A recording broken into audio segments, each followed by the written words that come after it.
Hello everyone. In this video we will discuss about the introduction of footing. First of all हम लोग जो बात करेंगे कि बेसिकली फुटिंग होती क्या है, जो कि हमारी यूनिट फोर्थ जो है उसी का टॉपिक है. And the second will discuss about the types of footing. जो हम आरसीसी स्ट्रक्चर्स बनाते हैं उसमें कितने टाइप की फुटिंग को यूज किया जा सकता है या किस किस टाइप की फुटिंग्स हम लोग प्रोवाइड करते हैं, right. So first introduction of footing की अगर मैं बात करूं कि फुटिंग होता क्या है या फुटिंग बेसिकली हम लोग जो स्ट्रक्चर में प्रोवाइड करते हैं उसका मतलब क्या है या हम उसको क्यों प्रोवाइड करते हैं.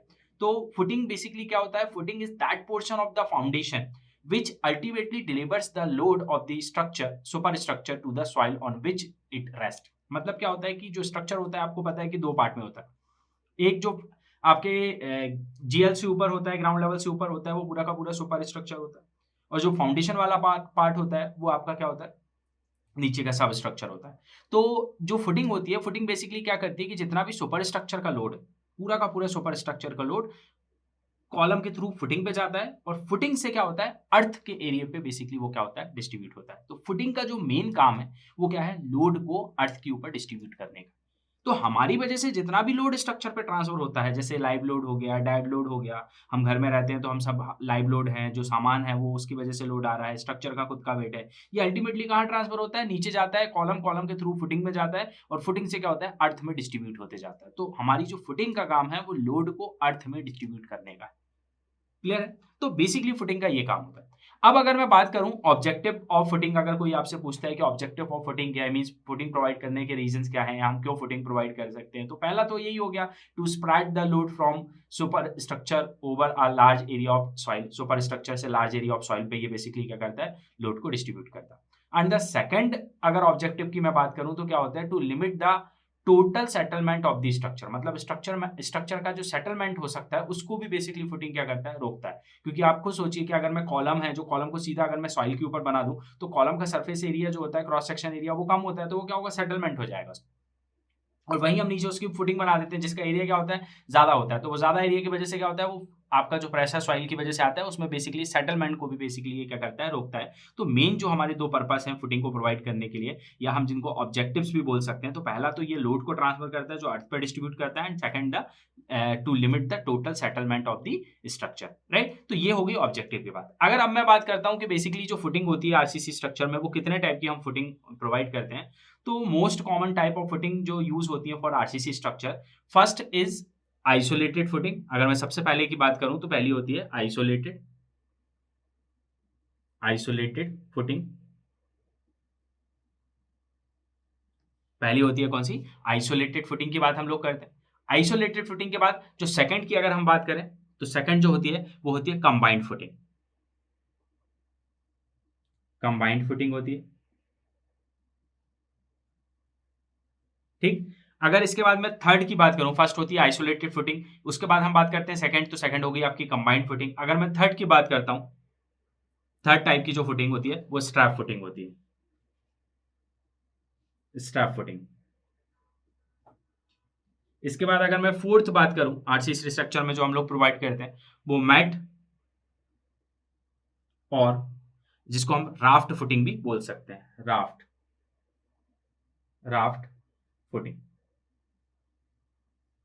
तो बेसिकली जो आरसीसी स्ट्रक्चर में आपको देखने को मिलेगी, जब भी आप कोई रेसिडेंशियल बिल्डिंग बनाएंगे या कोई पब्लिक बिल्डिंग बनाएंगे, तो उसमें जो फुटिंग आप लोग प्रोवाइड करेंगे, या तो आपकी आइसोलेटेड फुटिंग देखने को मिलेगी, या तो आप बात करेंगे कंबाइंड फुटिंग आपको देखने को मिलेगी, या तो आपको स्ट्रैप फुटिंग देखने को मिल सकती है, या आपको मैट और राफ्ट फुटिंग भी देखने को मिल सकती है. इसके अलावा जब सॉइल बेरिंग कैपेसिटी बहुत कम होती है तो हम लोग डीप फाउंडेशंस वगैरह भी प्रोवाइड करते हैं, तो वो भी केस है. और राफ्ट, मैट और राफ्ट जो प्रोवाइड करते हैं वो भी हम लोग सॉइल बेरिंग कैपेसिटी जब कम रहती है तब हम लोग ये वाली भी प्रोवाइड करते हैं. और जब भी डीप की बात करते हैं तो वो डिफरेंट हो जाती है, तो वो डीप फाउंडेशन हम लोग प्रोवाइड करते हैं. डीप में आपकी जो है वो पाइल फाउंडेशन वगैरह रहती है, राइट. तो नॉर्मली आपको देखने को जो मिलेगी, या हमें जो यहाँ पे पढ़ना है वो हमें यहाँ पढ़ना है आइसोलेटेड फुटिंग के बारे में. बेसिकली हम लोग यूनिवर्सिटी में हमारे साथ क्वेश्चन पूछे जा सकते हैं, या कंबाइंड फुटिंग हो सकती है, स्ट्रैप फुटिंग हो सकती है, और मैट और राफ्ट फाउंडेशन हो सकती है, और फुटिंग बोल सकते हैं, राइट. तो सबसे पहले अगर मैं बात स्टार्ट करता हूँ कि आइसोलेटेड फुटिंग क्या होती है, सबसे पहले मैं बात कर रहा हूँ फर्स्ट वाले की, आइसोलेटेड फुटिंग.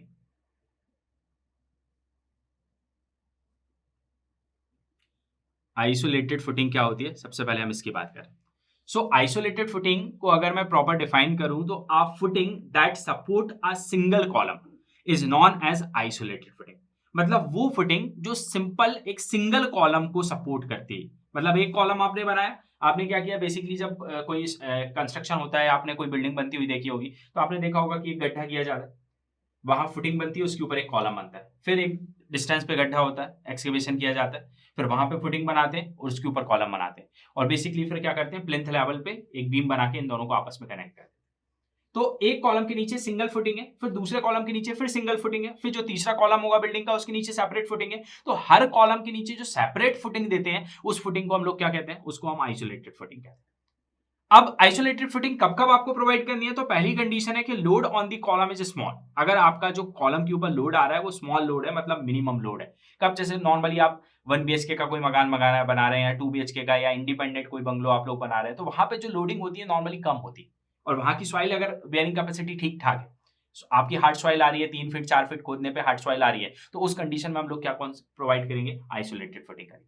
तो पहली जो कंडीशन है कि हम आइसोलेटेड फुटिंग कहां प्रोवाइड करते हैं, तो जहां पे लोड जो होता है वो क्या होता है, स्मॉल होता है या मिनिमम लोड होता है, वहां पे हम आइसोलेटेड फुटिंग को प्रोवाइड करते हैं, पहली condition. Second, columns are not closely spaced. जब कॉलम नॉट क्लोजली स्पेस्ड होते हैं, मतलब कि एक कॉलम यहां है और दूसरा कॉलम दूर, तो ये दोनों एक दूसरे के पास पास में नहीं है, क्योंकि अगर पास पास में आएंगे तो ओवरलैपिंग होती है, तो उस कंडीशन में फिर हम कंबाइंड फुटिंग पे चले जाते हैं।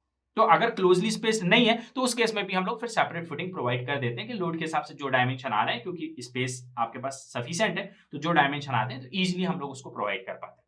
तो पहली कंडीशन होती है कि लोड जो होता है वो स्मॉल होना चाहिए या कम होना चाहिए, और सेकंड की कॉलम जो है वो क्लोजली स्पेस्ड नहीं होना चाहिए। अब इसके बाद मैं बात करूं कि आइसोलेटेड फुटिंग जो होती है वो स्क्वायर भी बनाई जा सकती है, या आइसोलेटेड फुटिंग जो है वो सर्कुलर भी बनाई जा सकती है, और आइसोलेटेड फुटिंग रेक्टेंगुलर भी बनाई जा सकती है। और ये तो हो गया इसका प्लान कि आप इसको सर्कुलर भी बना सकते हैं, रेक्टेंगल भी बना सकते हैं और सर्कुलर भी बना सकते हैं। ठीक है, अब इसके साथ में आपको ये भी याद रखना है कि इसकी जो है थिकनेस वो यूनिफॉर्म थिकनेस की भी बनाई जाती है और नॉन यूनिफॉर्म थिकनेस भी बनाई जाती है। यूनिफॉर्म थिकनेस का मतलब कि कॉलम के नीचे जितनी थिकनेस है उसके एंड पे भी उतनी थिकनेस है, सेम थिकनेस रहेगी पूरी की पूरी फुटिंग। और नॉन यूनिफॉर्म थिकनेस का मतलब है कि कॉलम के पास जो थिकनेस है मैक्सिमम हो, जैसे जैसे आप इसके एजेस पे जाते जाओगे, तो जैसे जैसे एजेस पे जाओगे तो इसकी थिकनेस को क्या करते हैं, हम रिड्यूस कर देते हैं, क्योंकि जैसे जैसे हम एजेस पे जाते हैं तो लोड जो है वो मिनिमम होते जाता है। मैक्सिमम लोड कॉलम से ट्रांसफर हुआ तो कॉलम के नीचे मैक्सिमम फुटिंग की थिकनेस होगी, और जैसे जैसे हम एजेस पे जाएंगे, कॉर्नर पे जाएंगे, तो वहां पे क्या होता है, आपका लोड डिस्ट्रीब्यूट होते जाता है, तो उसकी वजह से लोड कम हो जाता है, तो जिससे हम थिकनेस को रिड्यूस भी कर सकते हैं, तो उसको नॉन यूनिफॉर्म थिकनेस कहते हैं। तो इकोनॉमिक पॉइंट ऑफ व्यू से जब हमें लगता है कि थिकनेस बहुत ज्यादा है तो हम रिड्यूस करके भी बनाते हैं, तो उसको हम नॉन यूनिफॉर्म थिकनेस कहते हैं। अब मैं बात करता हूं, जैसे कि अगर मैं आप लोगों को प्लान बताता हूं स्क्वायर फुटिंग का, तो स्क्वायर फुटिंग का प्लान कैसे दिखेगा। तो सबसे पहले अगर मैं इसके एलिवेशन की बात करूं तो एलिवेशन आपको कुछ इस तरीके से दिखेगा इसका। स्क्वायर फुटिंग में, आइसोलेटेड फुटिंग में, स्क्वायर फुटिंग में आपको बता रहा हूं, तो आप इसका एलिवेशन देखेंगे तो कुछ आपको ऐसा दिखेगा।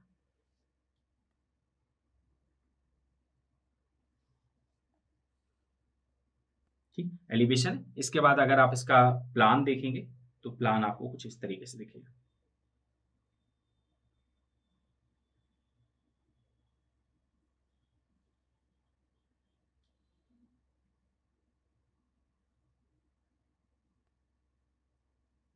और ये जो हमने बात करी है वो किसकी बात करी है, हमने बात की यहाँ पे स्क्वायर फुटिंग की। तो स्क्वायर फुटिंग में एलिवेशन का मतलब क्या हुआ कि जैसे कॉलम बना है, उसके नीचे फुटिंग बनी है, और मैं सामने से खड़े होकर उसको देख रहा हूँ, तो मुझे पूरे कॉलम की हाइट दिखेगी, जैसे कि आपको यहाँ सामने दिख रही है। और उसके बाद नीचे की जो फुटिंग है, तो फुटिंग बेसिकली क्या देखेगी, सामने से देखेगी तो कुछ इस तरीके से रेक्टेंगल टाइप का दिखेगा, तो ये मेरे को एक रेक्टेंगल दिखेगा। लेकिन जब मैं इसका, ये एलिवेशन की बात हुई, अब मैं इसके प्लान की बात करूं, प्लान मतलब टॉप व्यू, मैं टॉप से देख रहा हूं, तो टॉप से देखूंगा तो मैं कॉलम को देख रहा हूं, तो कॉलम जो है वो स्क्वायर कॉलम है, तो स्क्वायर दिखेगा मुझे, तो ये बीच में स्क्वायर कॉलम दिख रहा है। और जो फुटिंग है वो भी स्क्वायर फुटिंग है, ऐसे स्क्वायर फुटिंग बनी हुई है पूरी, तो ये आपको बीच में स्क्वायर फुटिंग दिख रही है, और उसके बीच में ये क्या है, ये बीच में जो लगा है वो कॉलम है आपका, तो कॉलम रेस्ट कर रहा है, बाकी ये नीचे आपके स्क्वायर फुटिंग बनी, राइट। तो इसको बोलते हैं, जिसमें इसकी ये वाली जो डायमेंशन होगी, अगर ये बी है तो ये वाली डायमेंशन भी क्या होगी, इसकी स्क्वायर है तो बी ही रहेगी। और यहां पे आप देख सकते हैं कि इसकी यूनिफॉर्म थिकनेस है, यूनिफॉर्म मतलब यहां पे जितनी इसकी थिकनेस है, यहां पे इसकी जो थिकनेस है टी, उतनी ही थिकनेस कहां पे, इसके एजेस पे भी है, उतनी ही थिकनेस इसकी एजेस पे है। इसका मतलब ये क्या है, यूनिफॉर्म थिकनेस के ऊपर है। और कौन सी फिटिंग है, ये आइसोलेटेड फिटिंग है, क्योंकि एक जस्ट कॉलम के नीचे, एक कॉलम के नीचे बनाई है। एंड ये कौन सी फिटिंग है, तो इसका प्लान आपको स्क्वायर दिख रहा है, तो स्क्वायर फिटिंग। क्लियर है। अब इसी तरीके से जैसे ये स्क्वायर फिटिंग होगी, आपकी रेक्टेंगुलर हो सकती है, तो रेक्टेंगल में भी क्या होगा, प्लान में यहाँ पे आपको रेक्टेंगल दिखने लगेगा। तो अगर मैं रेक्टेंगल फुटिंग के बारे में आपको बताऊं, तो रेक्टेंगल फुटिंग का जो एलिवेशन होगा, एलिवेशन तो आपको एज इट इज दिखेगा,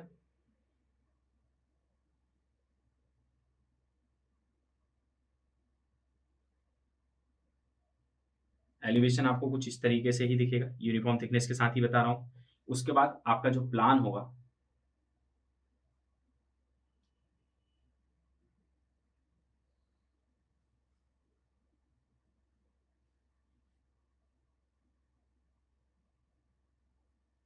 इस तरीके से ये कॉलम आपने रेक्टेंगल बना दिया, ये आपके पास प्लान आएगा और ये जो है वो एलिवेशन है।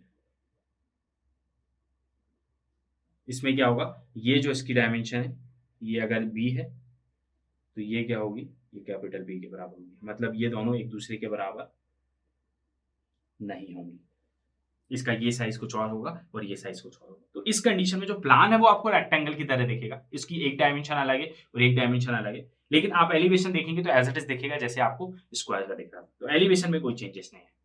क्लियर है? अब इसके नीचे आपने अगर रेक्टेंगल कॉलम दिया तो फिर फुटिंग भी आप रेक्टेंगल शेप में, चांसेस हैं कि आप रेक्टेंगल शेप की ही डिजाइनिंग करेंगे, तो इस टाइप से रेक्टेंगल हो जाती है। इसके बाद अगर मैं बात करूं, ये हो गई सेकंड आपकी, फर्स्ट मैंने आपको स्क्वायर बता दी, सेकंड मैंने आपको रेक्टेंगल फुटिंग बता दी। अब इसके बाद अगर मैं बात करता हूं कि थर्ड जो होती है वो सर्कुलर फुटिंग की, अगर मैं बात करूं सर्कुलर फुटिंग, तो सर्कुलर फुटिंग में भी क्या होगा कि आपका जो एलिवेशन है वो तो आपको कुछ इस तरीके से ही दिखेगा।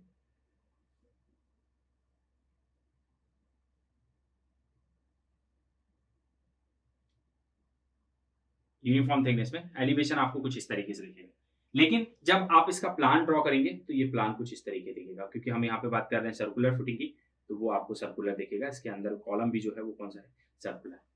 इसका मतलब यहाँ पे ये जो कॉलम है वो सर्कुलर कॉलम है, तो इसके नीचे ये कॉलम का आपको प्लान दिख रहा है सर्कुलर, और इसके नीचे फुटिंग भी हम क्या दे रहे हैं, सर्कुलर। क्योंकि हम ये कॉलम के जस्ट नीचे दे रहे हैं, सेपरेट दे रहे हैं, तो ये कौन सी फुटिंग है, आइसोलेटेड फुटिंग है, लेकिन कौन सी है, ये है सर्कुलर फुटिंग की कैटेगरी में आ जाएगी। तो इसका शेप जो होगा वो सर्कुलर हो जाएगा, ये जो शेप है वो रेक्टेंगल हो गया और ये जो है वो स्क्वायर हो गया। लेकिन हम बात किसकी कर रहे हैं, ये सारी फुटिंग जो कौन सी फुटिंग है, आइसोलेटेड फुटिंग की कैटेगरी में आएंगे। अब इसमें यूनिफॉर्म थिकनेस, ये सारी यूनिफॉर्म थिकनेस है, जितनी थिकनेस यहाँ पे थी उतनी ही यहाँ पे है, इसमें भी जितनी यहाँ थी उतनी ही यहाँ पे है, इसमें भी जितनी यहाँ थी उतनी ही यहाँ पे है। और कई बार हम लोग क्या करते हैं, हम लोग स्लोप में जो है नॉन यूनिफॉर्म थिकनेस भी प्रोवाइड करते हैं। तो नॉन यूनिफॉर्म थिकनेस का मतलब क्या होगा कि नॉन यूनिफॉर्म थिकनेस में हम कुछ इस तरीके से, जब हम इसका एलिवेशन बनाएंगे तो कुछ एलिवेशन इस तरीके से बन के आता है इसका, इस तरीके से, जिसको हम टैपर्ड बोलते हैं। तो ये कुछ इस तरीके से बनेगा, आपको एलिवेशन कुछ ऐसा देखिए, जिसमें हमने यहाँ थिकनेस मैक्सिमम रखी हुई है, ये टी मैक्सिमम है, और यहाँ पे आगे हम लोग क्या गए, यहाँ पे आपका टी क्या हो गया, मिनिमम हो गया, यहाँ मिनिमम हो गया। इसका मतलब यहाँ पे थिकनेस मैक्सिमम रखी क्योंकि यहाँ पूरा का पूरा लोड यहाँ पे आ रहा है, लेकिन जैसे जैसे टूवर्ड द एजेस हम लोग जाते हैं, लोड क्या होता है, डिस्ट्रीब्यूट होते जाता है, तो हम यहाँ थिकनेस को रिड्यूस कर सकते हैं। तो रिड्यूस करते भी हैं, लेकिन कब करते हैं, जब हैवी स्ट्रक्चर्स बना रहे हैं, बड़े स्ट्रक्चर्स बना रहे हैं, तो फुटिंग के साइजेस बड़े आ रहे हैं, तो या वहां पे अगर हम थिकनेस को कम करेंगे तो उससे हमारा मटेरियल बचता है, जिससे स्ट्रक्चर क्या हो जाता है, इकोनॉमिकल बन जाता है। लेकिन अगर यहाँ पे हमको लोड कम आ रहे हैं, कम एरिया की फुटिंग हम लोग कर रहे हैं, तो फिर हम लोग क्या करते हैं, यूनिफॉर्म थिकनेस ही प्रोवाइड करते हैं। बट हम इसको इसकी जगह ऐसे भी बना सकते हैं। So now combined footing, isolated footing क्या हुई वो मैंने आपको बता दिया सबसे स्टार्ट में, अगर आपके पास कम लोड है तो आप आइसोलेटेड पे जाते हैं। अब बात आती है कंबाइंड फुटिंग, कंबाइंड फुटिंग कब प्रोवाइड करते हैं या कंबाइंड फुटिंग होती क्या है। सो कंबाइंड फुटिंग मतलब a common footing provided for 2 और more column is known as combined footing. इसका मतलब क्या हुआ कि दो कॉलम के बीच में, हम दोनों के बीच में एक कॉमन फुटिंग प्रोवाइड कर रहे हैं, मतलब कि एक फुटिंग हमने बनाई, उसी के ऊपर एक कॉलम आ रहा है, उसी के ऊपर दूसरा कॉलम आ रहा है। इसका मतलब क्या हुआ, ये इन दोनों के लिए कॉमन हो गई, तो ये कौन सी हो जाएगी, कंबाइंड फुटिंग हो जाएगी। या दो से ज्यादा, 3 कॉलम है, हमने एक ही फुटिंग बनाई, उसी के ऊपर एक पहला कॉलम आ रहा है, दूसरा कॉलम आ रहा है, तीसरा कॉलम आ रहा है, तो ये क्या हो गई, ये कंबाइंड फुटिंग हो गई। तो 2 और मोर कॉलम के नीचे अगर हम एक कॉमन फुटिंग प्रोवाइड करते हैं, दैट मीन कि वो कौन सी फुटिंग होगी, वो कंबाइंड फुटिंग होगी। अब मैं अगर बात करूं कि ये बेसिकली कब हम प्रोवाइड करते हैं, या ऐसी कौन सी रिक्वायरमेंट होती है जिसके बेसिस पे हम ये डिसाइड करते हैं कि हमें यहाँ पे कंबाइंड फुटिंग लगानी चाहिए। तो कंबाइंड फुटिंग लगाने के जो रीजंस होते हैं, first, when isolated footing very near to each other. इसका मतलब मैं एक कॉलम बना रहा हूं, उसके बाद मैं दूसरा कॉलम बना रहा हूं, अब जब इसकी आइसोलेटेड फुटिंग बन रही है और इसकी आइसोलेटेड फुटिंग बन रही है, और क्योंकि ये कॉलम एक दूसरे के पास पास में, तो क्या होगा, इसकी जो विड्थ रिक्वायरमेंट आई और इसकी विड्थ रिक्वायरमेंट आई, और ये आपस में क्या होने लगी, एकदम पास पास में आ गई, या ओवरलैपिंग की कंडीशन आ गई, क्योंकि कॉलम दूसरे एक दूसरे के बहुत पास में है, बहुत नियर है, ऐसी कुछ कंडीशन क्रिएट हो रही है। तो हम क्या करेंगे, फिर हम आइसोलेटेड ना देके इसके बीच में क्या दे देंगे, कंबाइंड फुटिंग दे देंगे। तो जब कॉलम एक दूसरे के बहुत नियर हो, एक दूसरे के बहुत पास पास में हो, तो आइसोलेटेड फुटिंग कई बार ओवरलैपिंग कंडीशन में आ जाती है, तो उस केस में ओवरलैप ना करके हम उसमें क्या करते हैं, एक कॉमन फुटिंग प्रोवाइड कर देते हैं, उस फुटिंग को क्या बोलते हैं, कंबाइंड फुटिंग। तो पहली कंडीशन तो हो गई कॉलम वाली। अब इसके बाद दूसरी बात करूं, when the soil capacity is low, अगर सॉइल कैपेसिटी आपकी लो है, सॉइल कैपेसिटी थोड़ी सी कम है, उस कंडीशन में भी हम कंबाइंड फुटिंग प्रोवाइड करते हैं, क्योंकि आइसोलेटेड फुटिंग में जो एरिया है वो ज्यादा रिक्वायर्ड आ रहा है, तो उस कंडीशन में बेटर होगा कि हम कंबाइंड फुटिंग करते हैं। कंबाइंड फुटिंग में क्या होगा, आपका अनइकोनॉमिकल स्ट्रक्चर बन जाएगा। तो एक ये भी रीजन है कि हम कंबाइंड फुटिंग प्रोवाइड करते हैं। तो ये दो मेन रीजन है। अब इसके बाद बात करता हूं, तो शेप की बात अगर करते हैं तो रेक्टेंगुलर हो सकती है कंबाइंड फुटिंग, या ट्रापेजॉइडल हो सकती है, या टी शेप्ड भी आपकी जो है वो कंबाइंड फुटिंग हो सकती है। तो अगर मैं बात करता हूं कि रेक्टेंगुलर कंबाइंड फुटिंग की बात करूं, तो उसका मुझे एलिवेशन कैसा दिखेगा, मुझे कुछ उसका एलिवेशन इस तरीके से दिखेगा। कंबाइंड फुटिंग में मैं बात कर रहा हूं आपसे रेक्टेंगल के लिए।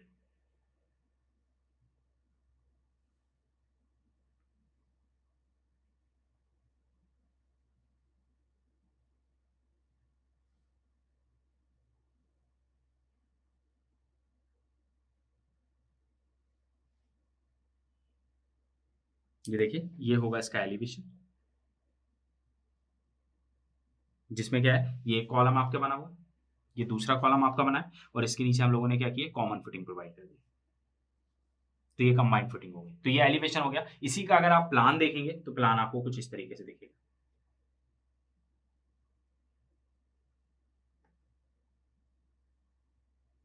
यहाँ पे कॉलम है, तो यहाँ आपको एक कॉलम देखने को मिलेगा, तो यहाँ भी कॉलम है, तो यहाँ पे भी आपको एक कॉलम देखने को मिलेगा। तो ये कुछ होगा, कुछ इस तरीके से प्लान होगा। और ये क्या है, रेक्टेंगल कंबाइंड फुटिंग है, क्योंकि इसके प्लान कैसा आपको दिख रहा है, रेक्टेंगल दिख रहा है। इसका मतलब ये रेक्टेंगल हुई, और क्या हुई, कौन सी फुटिंग है, ये कॉमन है दो कॉलम के बीच में, तो ये क्या होगी, कंबाइंड होगी। दो की जगह ये तीन भी हो सकते हैं, तब भी ये क्या होती है, रेक्टेंगल कंबाइंड फुटिंग होती है। क्लियर है। तो ये हो गई रेक्टेंगुलर कंबाइंड फुटिंग फर्स्ट की अगर मैं बात करूं। अब इसी तरीके से आप इसको ट्रापेजॉइडल शेप में भी दे सकते हैं। ट्रापेजॉइडल में क्या होगी कि आपका जो एलिवेशन होगा वो तो सेम ही दिखेगा, एलिवेशन एज इट इज दिखेगा, लेकिन क्या होगा, ट्रापेजॉइडल में इसका जो प्लान होगा, प्लान किसमें, ट्रापेजॉइडल शेप की अगर मैं बात करूं, तो ट्रापेजॉइडल में प्लान कुछ आपका इस तरीके से होगा, इस तरीके से कुछ प्लान होगा। यहां पे एक कॉलम होगा और दूसरा कॉलम यहां होगा। ऐसी कंडीशन कब क्रिएट होती है कि भाई जब दूसरा जहां हम कॉलम दे रहे हैं वो लास्ट का कॉलम है, वहां पे हम जो फुटिंग है वो आगे तक एक्सटेंड नहीं कर पा रहे हैं, लेफ्ट में हमारे पास स्पेस कम है, राइट में हमारे पास स्पेस कम है, तो उस कंडीशन में हम क्या करेंगे, इसका यहाँ पे विड्थ कम कर देंगे। तो विड्थ कम करेंगे तो ये कैसे दिखेगी, ऑलमोस्ट इसका जो शेप दिखेगा वो कैसा दिखेगा, ट्रापेजॉइडल दिखेगा। तो ऐसी भी कंबाइंड फिटिंग आपको देखने को मिल सकती है जब आप कोई बिल्डिंग का कंस्ट्रक्शन करते हैं। अब इसके अलावा मैंने बोला कि इसमें टी शेप्ड कंबाइंड फिटिंग भी होती है। तो टी शेप्ड कंबाइंड फिटिंग का मतलब क्या होगा, टी शेप्ड का मतलब होगा कि यहाँ पे आपके पास मोर देन सफिशिएंट एरिया, मतलब एलिवेशन उसमें भी आपका सेम दिखेगा। लेकिन टी शेप्ड अगर मैं फुटिंग की बात करूं, किसकी बात कर रहा हूं मैं, टी शेप्ड की, टी शेप्ड फुटिंग। ये वाली कौन सी थी, इससे ऊपर जो हमने बनाई, ये आपके पास थी ट्रापेजॉइडल, ठीक है। अब मैं बात कर रहा हूं तीसरी, टी शेप्ड के लिए। तो टी शेप में आपको कैसे दिखेगी, तो वो आपको कुछ इस तरीके से दिखेगी। उसका भी मैं प्लान बता दे रहा हूं आपको, बाकी उसका एलिवेशन एज इट इज रहेगा।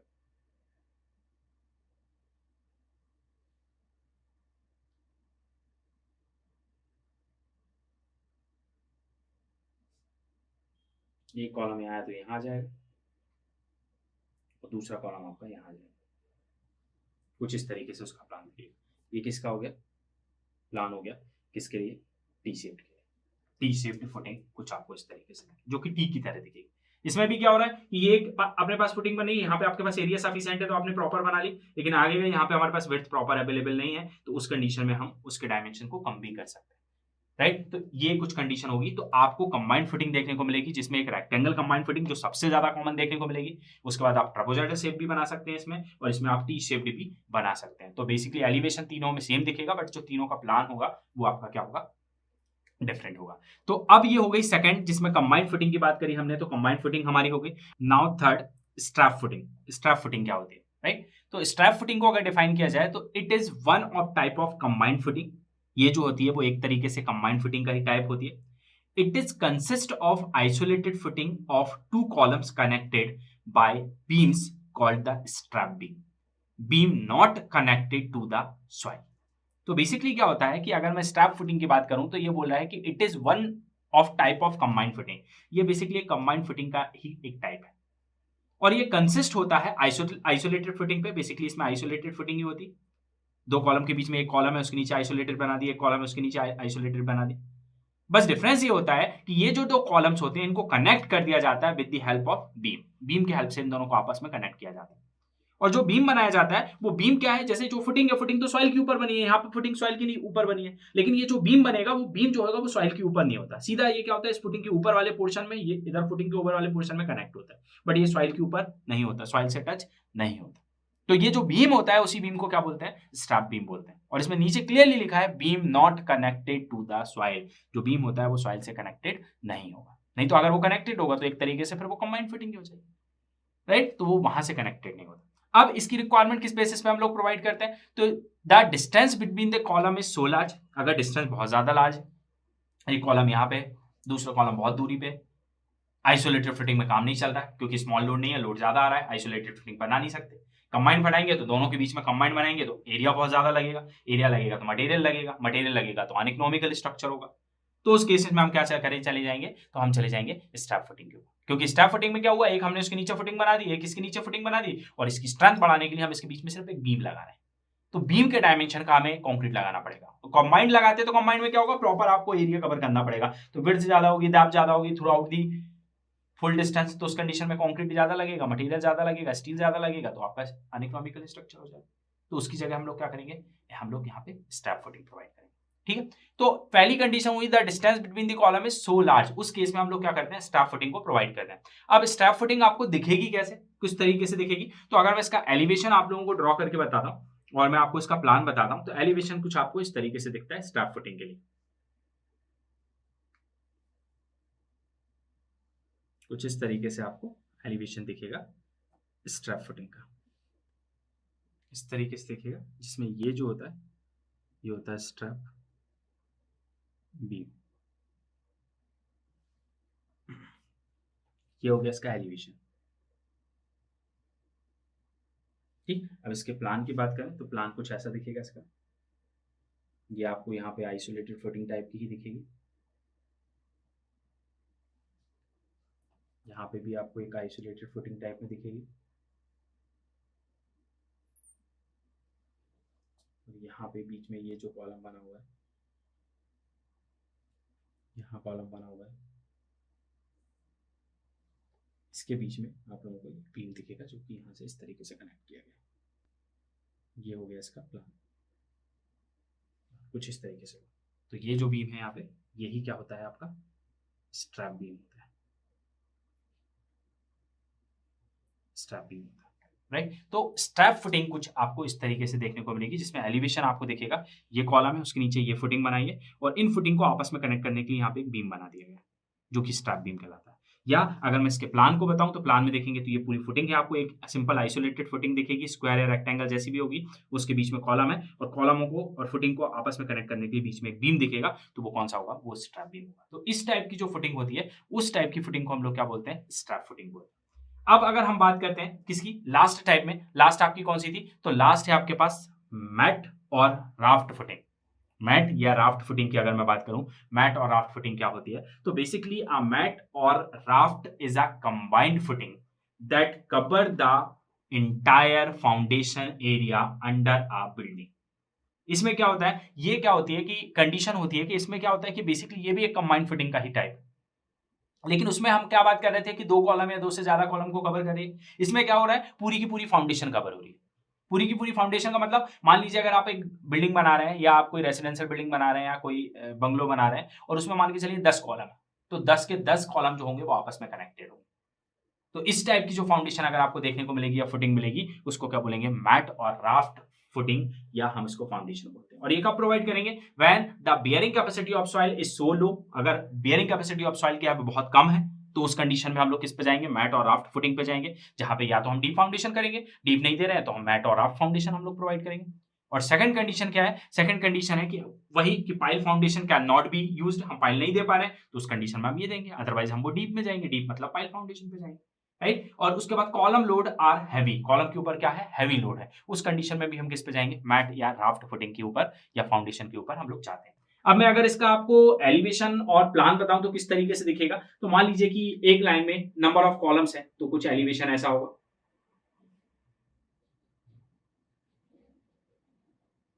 नंबर ऑफ कॉलम आ रहे हैं,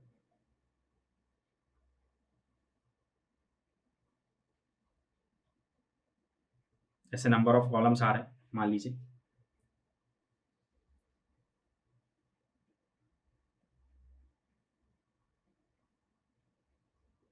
एक दो तीन चार पाँच छः सात आठ, ठीक है, बहुत सारे नंबर ऑफ कॉलम है जो मैं सामने से देख रहा हूँ। उसके बाद पीछे पे चार कॉलम है या तीन कॉलम है, उसके पीछे भी फिर तीन कॉलम है, फिर तीन कॉलम है। तो यहाँ पे आपकी जो मैट और राफ्ट फाउंडेशन दिखेगी, एलिवेशन तो आपको ऐसी दिखेगा या आपको सेक्शन तो ऐसे दिखेगा। उसके बाद इसका प्लान बताऊं तो प्लान कुछ आपको इस तरीके से दिखेगी, तो आपको कुछ इस तरीके से ग्रिड पैटर्न टाइप का दिखेगा, जिसमें आपका एक कॉलम ये है, एक कॉलम ये है, एक कॉलम ये है, ये भी कॉलम है, ये भी कॉलम है, ये भी कॉलम है, ये भी कॉलम है, ये भी कॉलम है, ये भी कॉलम है, और ये आपस में क्या है, आपस में पूरे के पूरे कनेक्ट है। तो इस टाइप की जो फुटिंग आपको देखने को मिलेगी या इस टाइप की जो फाउंडेशन देखने को मिलेगी, उसको क्या बोलते हैं, मैट और राफ्ट फुटिंग हम लोग बोलते हैं। तो बेसिकली इस टाइप की जो फुटिंग होगी मैट और राफ्ट फुटिंग की कैटेगरी में आएगी।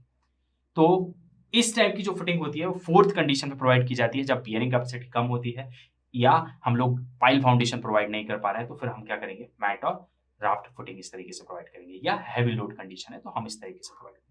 तो नॉर्मली जब आप आरसीसी के स्ट्रक्चर्स बनाएंगे तो आपको ये चार टाइप की जो फुटिंग्स है वो मोस्ट कॉमनली देखने को मिल सकती हैं, और फिर बियरिंग कैपेसिटी बहुत कम होती है तो फिर पाइल फाउंडेशन तो हमें प्रोवाइड करने हैं, तो वो डीप कैटेगरी में चली जाती है, वो डीप फाउंडेशन में चली जाती है। तो यहाँ पर हम इस टाइप की फुटिंग के बारे में बात करेंगे, जिसमें नेक्स्ट क्लास में हम लोग मिलेंगे और आइसोलेटेड फुटिंग को कैसे डिजाइन किया जाता है उसको हम देखेंगे। Thank you.